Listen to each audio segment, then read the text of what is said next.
Hey YouTube, Opinionative Reviewer here, bringing you guys another video on iOS 6. Yes, I think this is going to be the last video, and this one is just going to be basically showing you what's new. What's new, giving you guys an overview of it. I'm going to go ahead and show you guys how some of the apps look, the UI changes and stuff like that. So without further ado, let's just go ahead and jump into it. Let's jump into the App Store. And let's see how the App Store looks. The App Store got a major facelift. It looks so much prettier, and just a wait up for it to load here. You guys can see it looks super different. If you normally use it on the iPad, you would know how it looks. And I'm gonna go ahead and actually pull it up on my iPhone, my iPod Touch as well.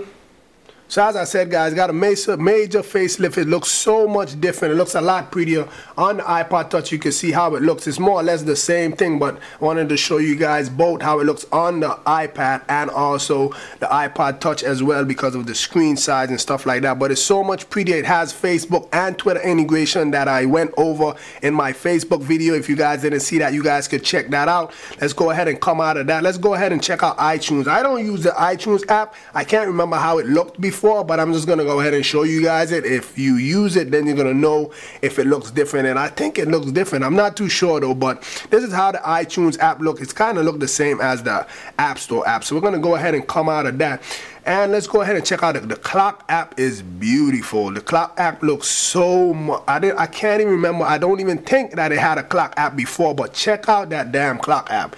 You can see it shows you the different time zones that you have up here, and it shows you them on your this little map-ish kind of thing right here, which is so pretty.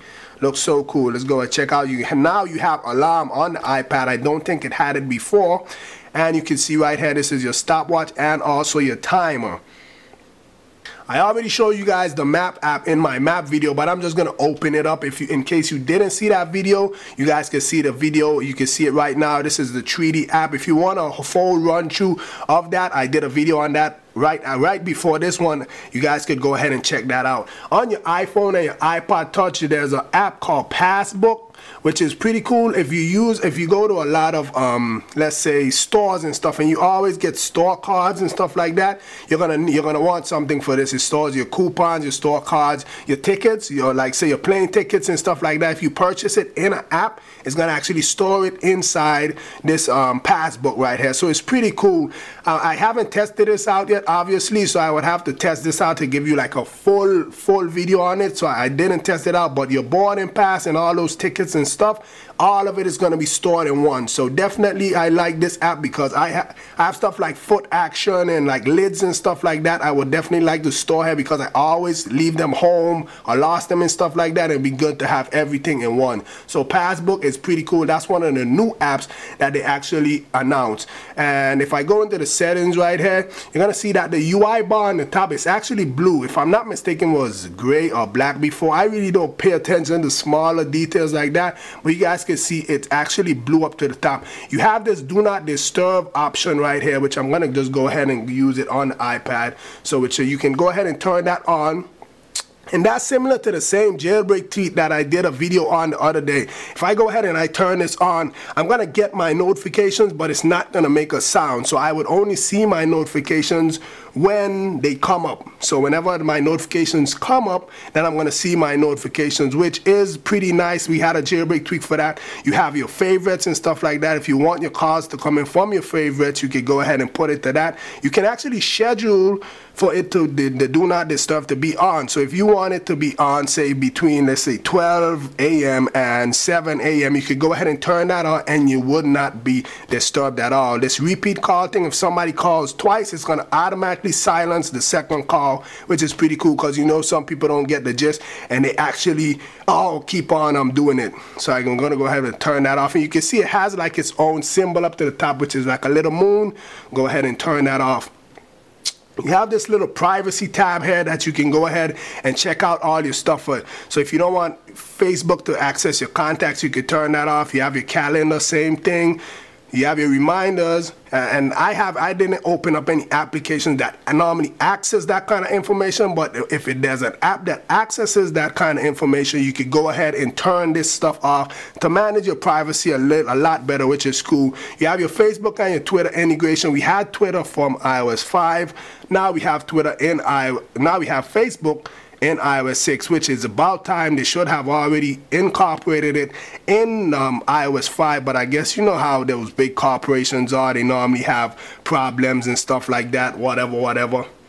I'm gonna go ahead and open up Safari, and now you have tab syncing. So say for instance you have a Mac and you have like stuff open up on your Mac in your web browser, but you can go ahead and sync it via iCloud to your iPad, so or I guess your iPhone as well. So whenever you go, you can actually use it on the go. So if you're busy, if you're an extremely busy person, you're gonna definitely appreciate the tab syncing and stuff like that. Me, not that much of a person, and my iPad is not even a 3G or 4G iPad, so yeah, that's useless to me. But you know, I always say different strokes for different folks. The music app got a major UI update. So the music app got a major UI update, but I'm going to show you guys it on the iPod Touch because it looks a lot better different on the iPod Touch. I can't really remember how it looked on the iPad. I probably used it only twice, but you guys can see right here how it looks. The bottom bar is now black. You have this like metallic grayish kind of color of the slider volume. So it kind of looks like a theme, like a Cydia theme. I'm sure we've seen this numerous times in Cydia themes and stuff like that. Let's go ahead and touch there. You have the same bar up to the top up there. Those shuffle and stuff, normally those were blue, and they're actually now they're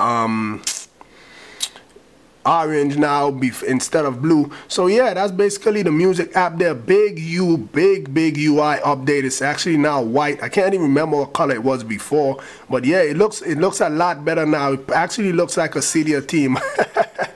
But yeah, definitely the music app. Let me just go ahead and scroll through these two right here, and you guys can see how it looks on the iPad as well. As I said, I don't even remember how it did look on the iPad, but yeah, nice, a well-deserved UI update for the music app. I showed you guys the Facebook. I can't remember if I showed you guys the Facebook and the Twitter integration. I actually showed you guys in a separate video, but it has Facebook and Twitter integration. You could just go ahead and tap to update your Facebook status, tap to go ahead and tweet. It's integrated all over the device, your App Store, your Photos app, your YouTube. I went through, as I said, I did a video on that when I done my first video about showing you guys the overview of Facebook, and I went through that, so definitely check out that video. The last feature that I wanted to talk about, which I can't even demo for you guys, is the feature of when you're getting an incoming call. I can't demo it because I'm on my iPad. I have it on my iPad and my iPod Touch, and I can't FaceTime myself, and I can't simulate an incoming call, so I can't demo that feature. But I have a link in the description to a video you can watch on that feature. Basically what it is, if you're getting an incoming call, it's gonna allow you to actually decline and send a text message at the same time, letting that person know, well, I'm busy, etc., etc. You can also set a reminder at the same time, letting you guys to remind you when you want to go ahead and call back that person. So if you go ahead and you touch it and whatever, I'm so pissed I can't demo it, but I'm gonna have a link in the description to a video you can watch on that, show you guys the feature for that. But that's basically the overview, showing you guys what's new in iOS 6. It's not as big of an update as iOS 5 was, because that was a whole different, like, they just went whole different with that. But it's super cool. Better Siri integration, which I went over. I did a video on that. Definitely check out that video. I did a complete video on maps. And yeah, guys, hope you guys enjoy these iOS 6 coverage videos. Check out the rest of them. Link is going to be in the description to all of those. With that being said, please rate, comment, subscribe. Have a nice day. Make sure you show that thumbs up button some love. And if you aren't subscribed, what are you waiting on? Hit the subscribe button above. Like my Facebook fan page and follow me on Twitter. I answer questions a lot faster on Twitter than I do on YouTube. Oh yeah, and check out my previous video if you haven't already.